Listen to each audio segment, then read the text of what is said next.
Di sini siaran luar negeri All India Radio, seksi bahasa Indonesia media sosial. Saudara-saudara pendengar, pertama-tama kami sajikan warta berita yang disampaikan Kishore Das.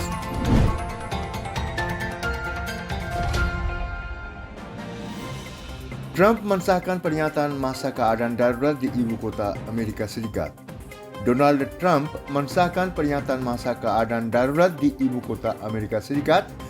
Demikian dikatakan oleh kantor pers Gedung Putih pada Senin malam setelah pejabat penegak hukum Amerika Serikat memperingatkan tentang ancaman sebelum pelantikan Presiden terpilih Joe Biden.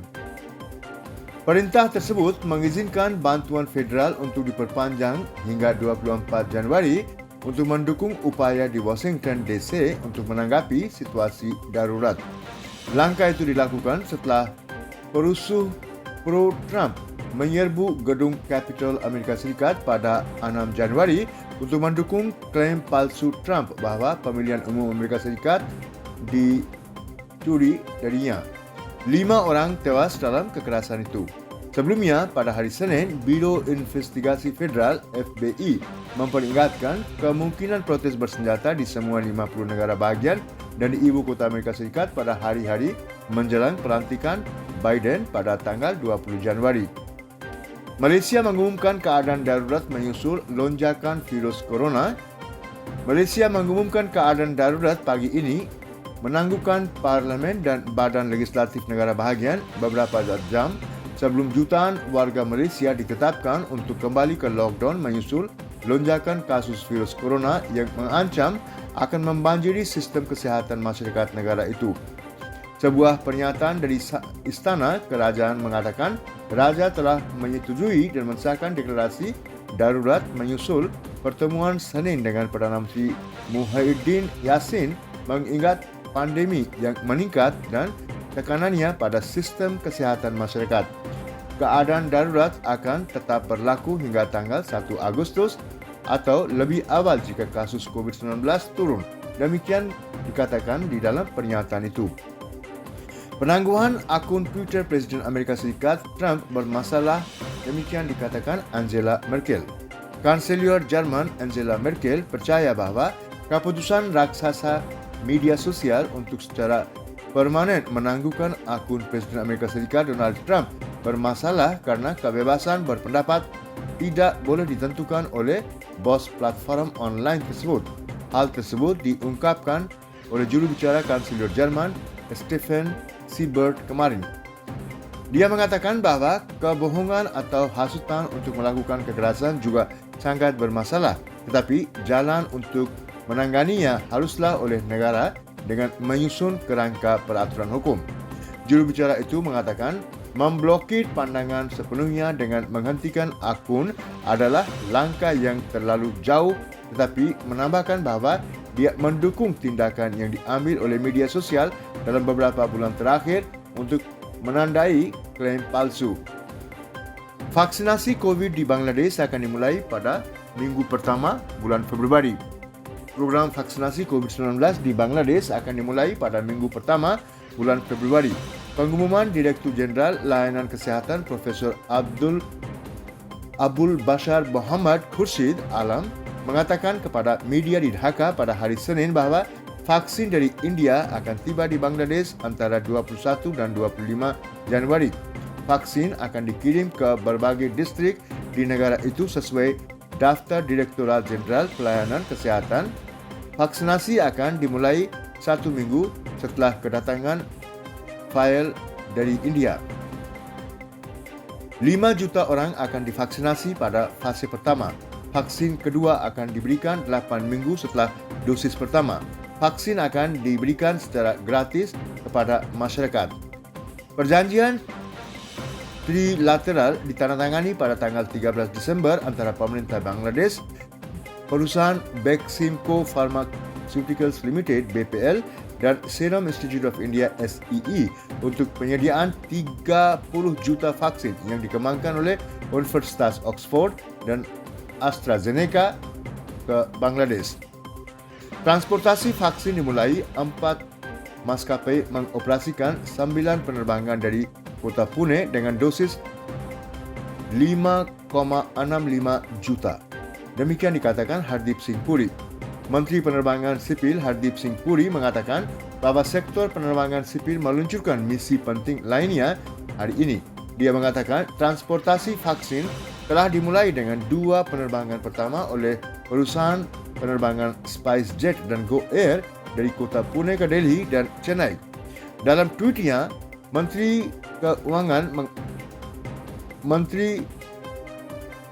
itu mengatakan hari ini perusahaan Air India, SpiceJet, Go Air dan Indigo akan mengoperasikan 9 penerbangan dari Pune dengan dosis 5,65 juta ke Delhi, Chennai, Kolkata, Guwahati, Shillong, Ahmedabad, Hyderabad, Vijayawada, Bhubaneswar, Patna, Bengaluru, Lucknow. Tingkat pemulihan COVID-19 di negara ini mencapai 96,49%. Tingkat pemulihan COVID-19 di negara ini telah mencapai 96,49%, lebih dari 18,000 pasien COVID pulih selama 24 jam terakhir. Jumlah total pemulihan telah mencapai lebih dari 10,100,000. Kementerian Kesihatan mengatakan tingkat pemulihan COVID-19 di India termasuk yang tertinggi di dunia. Beban kasus aktual saat ini hanya mencapai 2,07% dari total kasus positif. Saat ini jumlah kasus aktif di negara ini sekitar 216,000. Selama 24 jam terakhir, 12,584 kasus baru dilaporkan yang membuat jumlah total kasus positif di negara ini menjadi lebih dari 10,400,000. Kementerian mengatakan saat ini tingkat kematian kasus India berada pada 1,44% yang merupakan salah satu yang terendah secara global. Bangsa merayakan ulang tahun Swami Vivekananda hari ini. Bangsa merayakan ulang tahun kelahiran ikon pemuda dan salah seorang pemimpin spiritual terbesar di India, Swami Vivekananda, yang memperkenalkan dunia pada filosofi India tentang Vedanta dan yoga. Ia menjadi populer di dunia barat setelah pidatonya yang terkenal di Parlimen Agama Dunia yang diadakan di Chicago pada tahun 1893. Vivekananda adalah murid utama dari mistik abad ke-19 Ramakrishna Paramhans. Dia adalah pendiri Ramakrishna Math dan Ramakrishna Mission. Ulang tahun Swami Vivekananda juga dirayakan sebagai Hari Pemuda Nasional di negara ini. Seiring dengan bangsa, ulang tahun kelahiran Swami Vivekananda akan diperingati di Benggala Barat hari ini melalui berbagai program. Perdana Menteri Narendra Modi dalam tweet mengatakan, dalam pemikiran dan tindakan Swami Vivekananda mempersonifikasikan yang terbaik dari budaya dan ethos India. Modi berkata, dia memiliki keyakinan yang tak tergoyahkan pada pemuda India. Angkatan Laut India akan mengkoordinasikan latihan pertahanan pantai terbesar Sea Vigil 21. Angkatan Laut India akan mengkoordinasikan latihan pertahanan pantai terbesar edisi kedua Sea Vigil 21 mulai hari ini. Edisi perdana dari latihan tersebut dilakukan pada bulan Januari tahun 2019. Latihan 2 hari 2 tahunan Pan India Pantai Pertahanan akan dilakukan di sepanjang garis pantai sepanjang 7,516 km. Latihan tersebut akan mencakup zona ekonomi eksklusif negara ini dan akan melibatkan semua 13 negara pantai dan wilayah persatuan bersama dengan para pemangku kepentingan maritim lainnya. Ini juga akan mencakup masyarakat nelayan dan pesisir. Seluruh keamanan pantai diatur kembali setelah serangan teror 26 November di Mumbai yang diluncurkan melalui jalur laut. Skala dan cakupan konseptual dari kegiatan ini belum pernah terjadi sebelumnya dalam hal luas geografis, jumlah pemangku kepentingan yang terlibat. Latihan ini merupakan pengembangan menuju latihan utama tingkat teater Tropex, yaitu latihan operasional kesiapan tingkat teater yang dilakukan Angkatan Laut India setiap 2 tahun. India di Dewan Keamanan PBB menyatakan keprihatinan yang serius atas situasi keamanan di wilayah Sahel dan Danau Chad di Afrika Barat. India telah menyatakan keprihatinan serius atas situasi keamanan di wilayah Sahel dan Danau Chad di Afrika Barat dengan mengatakan bahawa terorisme, perdagangan, narkoba dan kejahatan terorganisir terus berlanjut di daerah tersebut. Berbicara pada sesi Dewan Keamanan PBB di New York kemarin, Wakil Tetap India untuk PBB T.S. Trimurti mengatakan India juga mengutuk serangan teroris oleh Boko Haram di Nigeria dan wilayah Danau Chad dan oleh negara Islam di Afrika Barat. Dia juga menyerukan koordinasi yang lebih erat dalam kerjasama kontra terorisme dan mengatakan bahwa komunitas internasional juga perlu mengembangkan pendekatan yang koheren, terkoordinasi, dan kooperatif untuk menghadapi situasi kemanusiaan yang mengkhawatirkan di Sahel. India memuji perkembangan positif dan kepemimpinan negara-negara Afrika Barat dan Sahel atas komitmen mereka terhadap perdamaian dan pembangunan yang berkelanjutan dan menjaga hak-hak fundamental. Diperlukan 2 dosis vaksin COVID-19 dengan jarak 28 hari untuk menyelesaikan jadwal vaksinasi.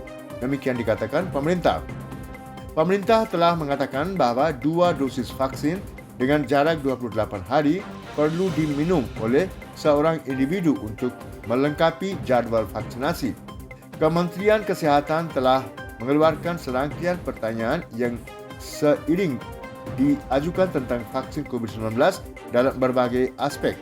Dikatakan tingkat antibodi pelindung umumnya dikembangkan 2 minggu setelah menerima dosis kedua dari vaksin COVID-19. Kementerian telah mengatakan bahwa vaksinasi COVID-19 bersifat sukarela. Namun, disarankan untuk menerima jadwal lengkap vaksin COVID-19 untuk melindungi diri dan dari penyakit ini. Ini juga akan membatasi penyebaran penyakit ini ke kontak dekat termasuk anggota keluarga, teman, kerabat, dan rekan kerja. Perdana Menteri mengatakan 2 vaksin buatan India hemat biaya dan 4 vaksin lainnya sedang dalam proses. Perdana Menteri Narendra Modi mengatakan India sedang memasuki fase yang menentukan dalam perang melawan COVID-19 dengan dimulainya kampanye vaksinasi terbesar di dunia mulai tanggal 16 bulan ini. Perdana Menteri sedang berinteraksi dengan kepala menteri, para ketua menteri dari semua negara bahagian. Dan tadi malam, Modi mencatat situasi COVID-19 dan membahas program peluncuran vaksinasi. Perdana Menteri mengatakan vaksinasi untuk COVID-19 telah berlangsung di sekitar 50 negara bahagian sejak 3 hingga 4 minggu terakhir dan hingga sekarang hanya sekitar 2,5 juta orang yang telah menerima vaksinasi. Dia mengatakan India mentargetkan vaksinasi untuk 300 juta orang dalam beberapa bulan ke depan. Modi mengatakan 2 vaksin Covishield dan Covaxin yang dibuat di India telah diberikan persetujuan dan pengesahan untuk penggunaan darurat. Ia mengatakan kedua vaksin itu hemat biaya. Selain 2 vaksin ini, 4 lainnya sedang dalam proses. Sekian sudah pendengar warta berita dari siaran luar negeri All India Radio Seksi Bahasa Indonesia Media Sosial.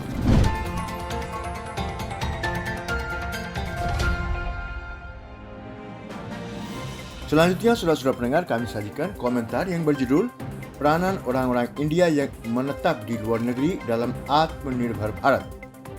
Menteri Urusan Luar Negeri India Dr. S. Jaishankar secara virtual atau maya berpidato dalam sesi tentang peranan diaspora di Atmanirbhar Bharat selama acara Pravasi Bharati Divas ke-16.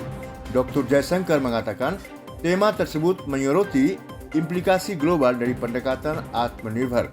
Ini juga membantu menciptakan jalan baru untuk koneksi yang lebih kuat dengan Pravasi, yaitu orang-orang India yang menetap di luar negeri.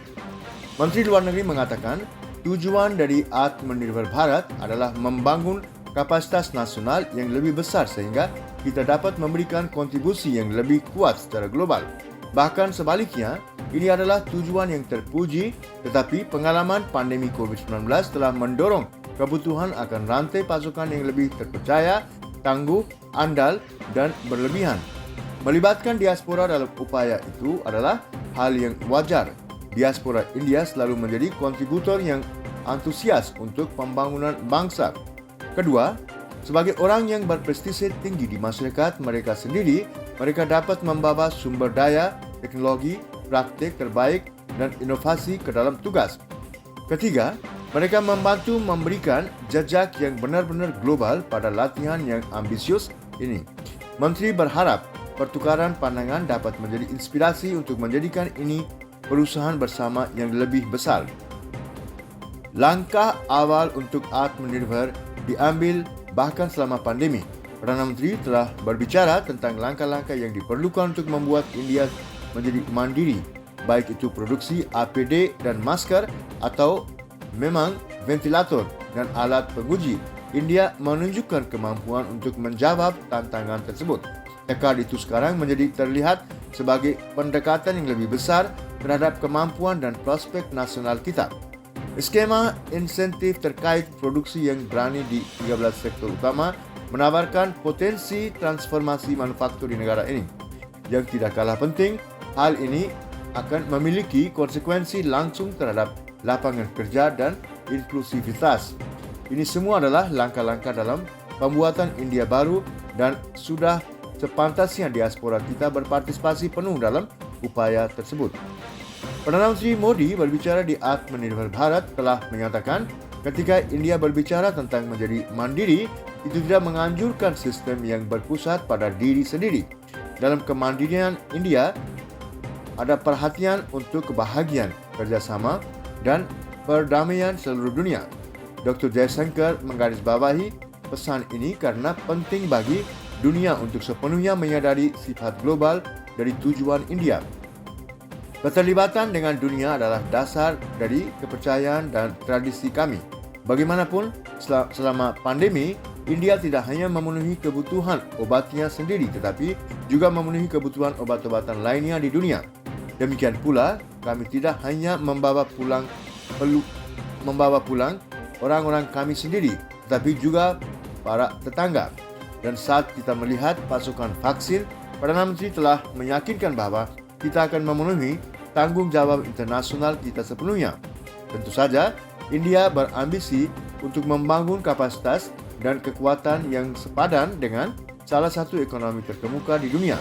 Untuk melakukan itu, kami menyadari kebutuhan untuk berpikir, merencanakan, dan bertindak secara lebih strategis. Apa yang sedang berlangsung mungkin merupakan upaya nasional, tetapi ini sangat didasarkan pada kemitraan global.